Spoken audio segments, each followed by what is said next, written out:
A man voluntarily handed himself in to the police because he'd rather be in jail than with the people he was with during lockdown.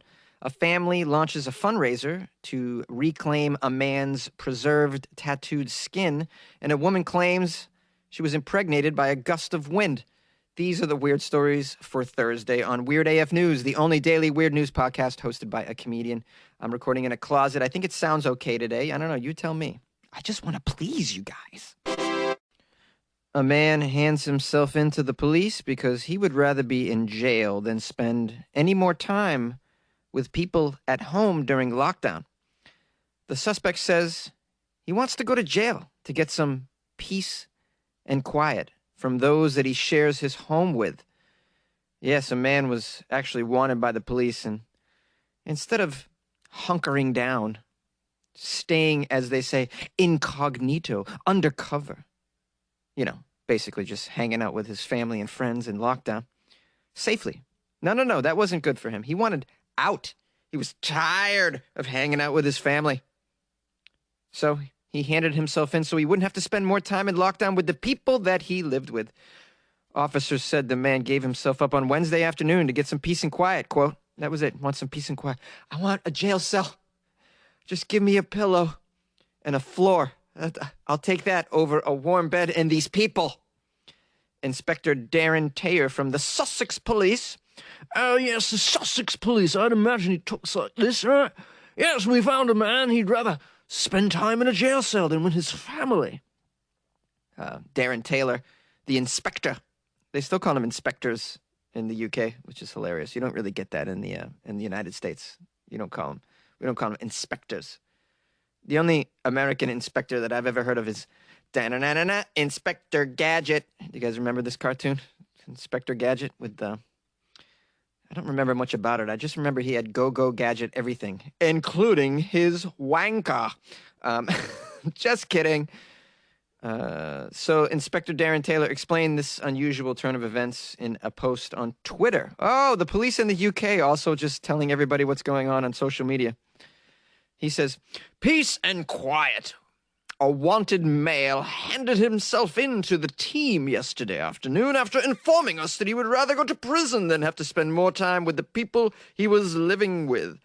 Once in custody, heading back to prison to serve some further time on his own. Police are not saying what the crime the man was suspected of could be. I'm very curious now. I want more details. Perhaps he committed a completely new crime and then reported himself. Although I don't know what kind of crimes you can commit on lockdown. Actually, you could probably commit some cyber crimes. And maybe you could still probably commit indecent exposure in lockdown. Just open the window and let your genitalia dance in the wind for a little bit. I mean, that's sure to get you in prison, right? You can make crank phone calls for sure. Inappropriate calls to 911. Yeah, that is a crime, calling 911 for non-emergency reasons. I've covered many times. Many instances on Weird AF News where people call 911. I need a ride. I'm wasted. I covered a story where they called 911 because Popeyes was all out of chicken. Do you remember that story? Yeah, I mean, you can commit crimes without leaving lockdown, I suppose. The article goes on to say there's a study that was recently released that found more than half of the population, that's 53%, say they felt angry with other people they know because of their behavior in relation to the pandemic. According to the research of King's College London, nearly a quarter of people reported having argued with friends and family about their actions amid COVID restrictions, with 1 in 12 no longer speaking to a friend or relative because of certain disagreements. Yeah, and if you live with them, all the worse, I'd imagine. How many breakups are happening? How many divorces are happening right now because we're just tired of looking at someone else's face for a year? You can't get away. This is why alone time is necessary. This is why a garage is helpful. Anybody can be like, you know what? I'm going to the garage. I'm going to turn big wood into little wood. Leave me alone. This is why the man cave and the lady cave have been invented. This is why going to get some fresh air is a thing that people say, you know what? Rather than continue to fight with you, I'm going to get some fresh air. That is real. That is necessary. You need to get away from people at certain times. So this guy, clearly, it doesn't say who he was living with, though. I'm curious if it was a domestic situation, if it was family, or just maybe some annoying roommates, you know? Have you ever had annoying roommates? I once had a roommate who decided to turn my living room into a leather making factory. Yeah, he started making leather bags in the living room. And with very little notice, by the way. Just, you know, one day we had a living room, no leather bag factory. Next day, it's a leather bag factory. And by the way, apparently, I didn't know this, but when you work with leather, a lot of hammering going on. Yeah, a lot of hammering during the day. Do you know how difficult it is to record a podcast when there's hammering going on? This is just my personal gripe, by the way. I went off on a please forgive me. A family is fighting to reclaim a man's preserved tattooed skin. All Chris Wenzel's family wants is to get his skin back. Wenzel is a Saskatoon tattoo artist who had tattoos covering much of his body. He died November 2018. His wife arranged for his tattooed skin to be preserved. It was eventually displayed in 4 glass frames in a place called the Electric Underground Tattoo Shop that Wenzel and his wife owned. I do recall covering a story about how you could preserve tattooed skin a couple years ago, and I wasn't sure that people would take advantage of this process, but clearly somebody has. This wife wants the skin back. What happened to the guy's skin? Did someone jack somebody's tattooed skin? Who would do that? It says that she was unable to pay rent at the tattoo shop for much of last year. Oh, yeah, well, a lot of people can't pay rent last year. It says Electric Underground, the tattoo studio, was evicted from its location in October. Round Table Management, which owns and manages this building, took possessions of all the items inside the tattoo studio, including the dead Wenzel's preserved skin. Oh, man, this is nuts. Well, I mean, honey, you should have... well, it's easy to say you should have taken it out of the tattoo studio because it's a very, very valuable, collection for you, obviously. And it should be maybe locked up somewhere, or I don't know. Maybe she was just displaying it, though, as a memory. And in a way, I guess if you have his tattooed skin up on the wall in the tattoo studio, it's a way of like, you know, he's still kind of in the studio in a way, you know. So maybe that's what was going on. The family has launched an online fundraiser, by the way, in an effort to raise enough money to pay off the rent, the back rent, and to get the skin back. They fear that the skin will be sold if they don't succeed. This is unbelievable. What a pickle to find yourself in. There's a quote here from one of Wenzel's family members. This is something that was supposed to remain with the family for life, especially for his boys. That was very, very important. It would be kind of weird in a way for someone else to have his skin, don't you think? There are family members that would rather have it. I agree. There are family members that want that skin. They should have the skin. What's another strange person doing with someone else's skin? Anyways, why would you want this? Just give it back. Rental company. The chief operating officer for this company, Round Table Management, said that the tattoo studio owes $24,000 in unpaid rent. He said the management company took ownership of everything in the shop in October, which was mostly, quote, typical items that would have been in a tattoo shop. Really? Typical items? A man's skin on the wall is a typical tattoo item?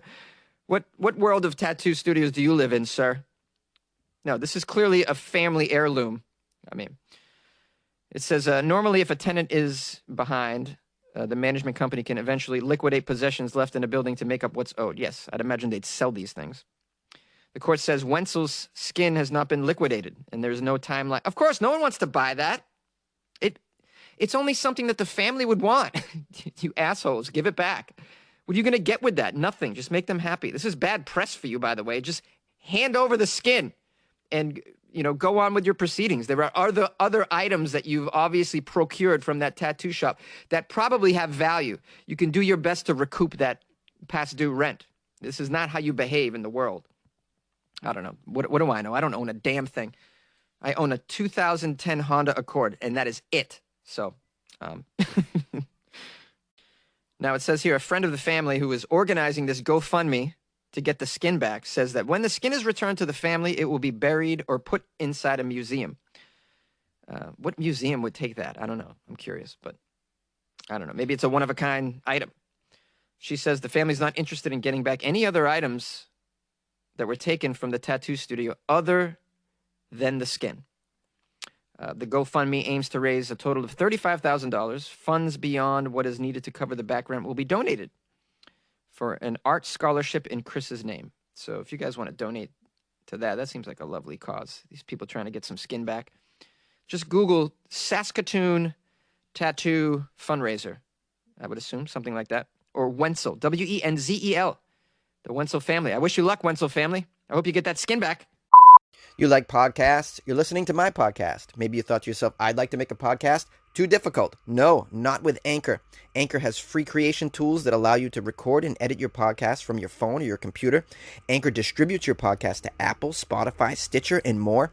They have advertising integration, so you can even make a little money off your podcast.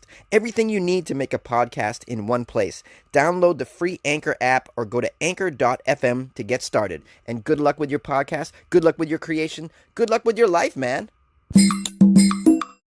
A woman claims that a gust of wind impregnated her, making her give birth within 1 hour of getting pregnant.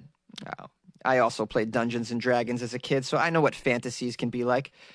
In a shockingly bizarre claim, an Indonesian lady has elaborated how she gave birth to a healthy baby girl within 1 hour of getting pregnant by a gust of wind. You liar. Her name is Siti Zaina. She is a woman liar from Indonesia who has made claims of such a miraculous birth resulting not from sexual intercourse, but instead from wind entering her vagina. Yes, my opinion on all this is that she probably is covering up some sort of transgression, some sexual transgression. Maybe she cheated on her man, and then he's like, you're pregnant? She's like, no, but it just happened an hour ago.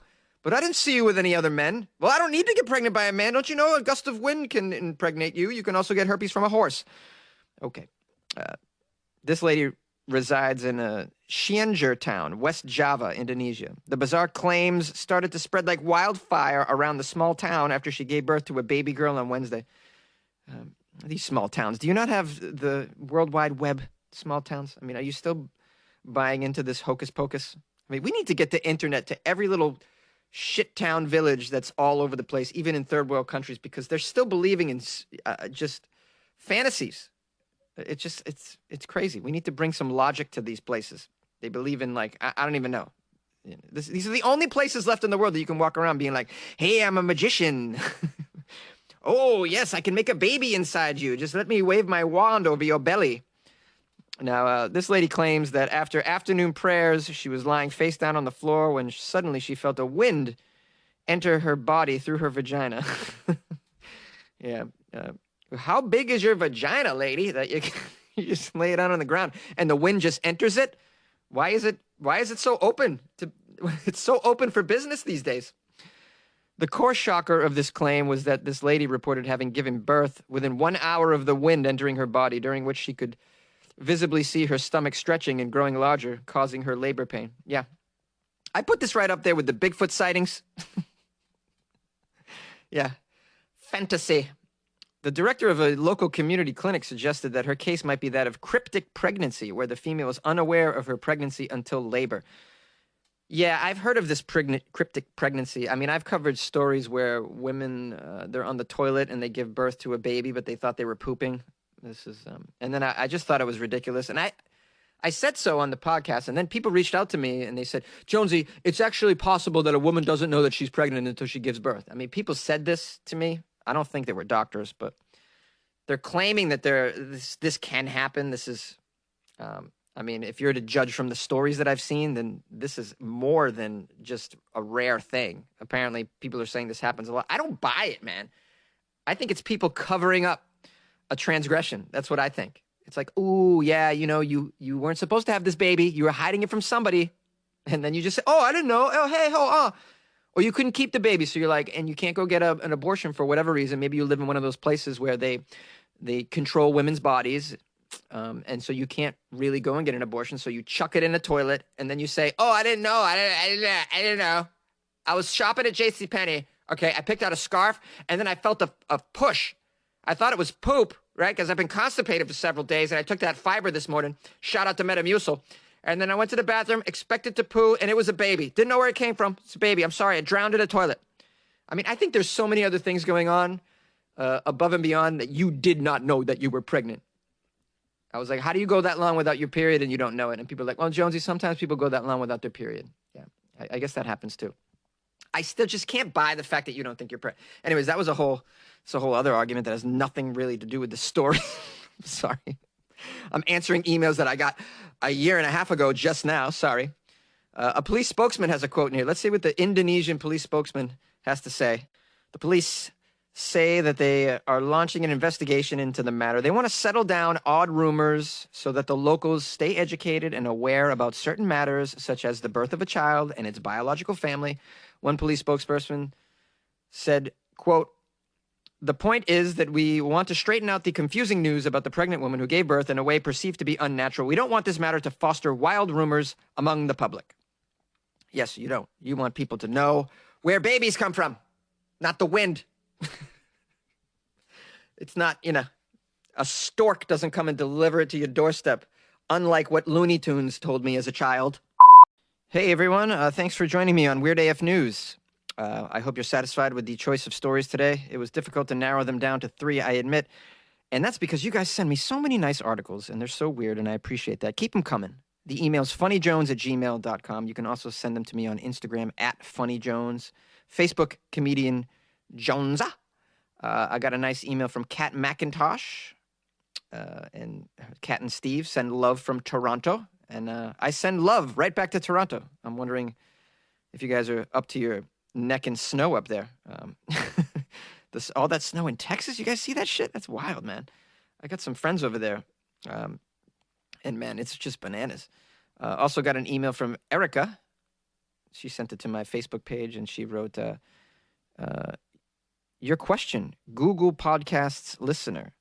Every day as part of my Google morning routine, after my alarm goes off, Google Assistant greets me as Queen of the effing universe and then plays Weird AF News before my adulty news. I'm living in Florida right now, so I especially appreciate the Florida Fridays. The reason why I'm contacting you, Jonesy, though, is this morning I heard your story about the hospital in the UK and their inclusive language change, and I just wanted to quick correct you on the pronunciation of midwifery, because the actual pronunciation sounds funny, or I thought you would like to know. It's not midwifery, it's pronounced midwifery. Whiffery. But you don't have to take my word for it. Go ahead and look that shit up. I promise you'll get a kick out of it. And the only reason I know this is because I wanted to be a midwife long ago. Okay, and I mean, is it a midwife or a midwiff? Okay, anyway, thank you. Keep up the good work. Sincerely, your loyal Florida woman fan. I got Florida woman fans. That's amazing. I love that. I love my fans from Florida. I hope you guys in Florida don't take my Florida Fridays personally and the things I say on it personally. I mean, for the most part, this podcast is for entertainment purposes. Of course, there's an educational element in addition to letting you know what's going on around the world and warning the rest of the world about Florida and not to ever go there. Jonesy, warning? Yeah, that's right. I'm warning people around the world. I get listeners from all over the globe, guys, and they need to know what's going on in Florida so that they have plenty of health insurance if they're going to spend some time there, all right? I also got an email from Kelly Lee, and she sent me a long email. It's just too long to read. It's about changing gender-specific language in the maternity ward. I'll read you a small piece. Breast milk comes from breasts and is completely appropriate to call it that. Formula is usually made with cow's milk or non-dairy products like soy. We don't call it breast milk, so there is no issue of confusion here. I'm offended by this offended by everything culture. Kelly, man, you just speak my mind right there. I am offended by this. I'm offended by everything culture as well. And, it affects me professionally. I have to be careful what I say on certain comedy shows because I just don't want to get, I want to be able to go back and perform. So if customers complain, it can be a situation where the owner goes, you know what, man, you had a couple people say they didn't like what you said about breast milk. You didn't call it human milk. Okay. And people want it to be called human milk. Okay. So, I mean, it affects me. It sometimes affects my paycheck. Thankfully, on this podcast, it sort of gives me like a free expression. I can really be honest on here because, it's up to me to do this, and you know what I mean. And I don't make a ton of money, and NBC doesn't own my podcast, so like I don't have to worry about pleasing people. I don't have a boss, really. I have a small group of regular listeners that like what's going on here. They like mostly my point of view most of the time, and those who don't enjoy my point of view, they they clearly feel free to express that to me. They know that I'm not going to, just attack them. This is a place for free expression. I read the bad reviews and the good reviews. I read people's emails that or when they write me something that they don't agree. I can't even get this out, but you get what I'm saying. Like when they don't agree with what I'm saying, they write to me and I read it. It's like, so this is a place for that. I would hate to change that because I'd have to be scared that Viacom is going to cancel me or something, or Nickelodeon is just going to take away my microphone. I mean, that's the world we're living in now. To be a creator, to be a comedian, it's like walking on thin ice, and it's so lame, man. It's just so goddamn lame. At the end of the day, right? It's about entertainment, okay? I'm always amazed at people that are offended by comedy. I hate to go on this soapbox, but just give me a second, because I was thinking about this the other day. People that are offended by jokes that go to a comedy club, it's like someone who turned on, like, if you know how you go to Sirius XM radio, which is a wonderful thing. I can't afford that shit, but I don't even think I can have that in my car because my car is a 2010 Honda, so I don't think I can get that. But there's a show I like on there, and it's like there's a hip hop station, and old school hip hop. And when you listen to old school hip hop, there are misogynistic sentences in old school hip hop. A lot of them, and new hip hop too.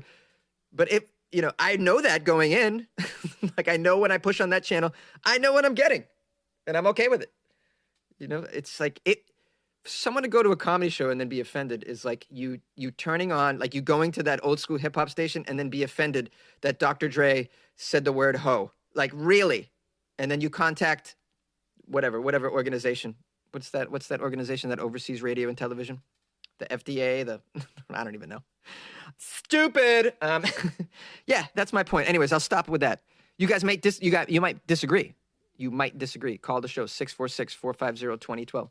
I do have some phone calls I do want to publish after this, so I'll do that. And tomorrow's Florida Friday, by the way. I'm sorry, this outro is very long. Tomorrow's Florida Friday, so please email me stories for Florida if you'd like to. You don't have to, but if you'd like to. You can even submit them through my website, weirdafnews.com, which, by the way, is another place you can go to support the show. You can click on the Patreon banner or click on Buy Jonesy a Cup of Coffee. Booyah! And support the show. Patreon's a good thing to join because you're not just throwing me a couple bucks, but which is a good feeling and very nice. But you get something out of it. In addition to the good feeling that you support the show, you get some extra content that's in the Patreon that sometimes is pretty damn cool and always weird, I think. And so check that out. Patreon.com/weirdafnews. Okay, we'll see you tomorrow on Florida Friday.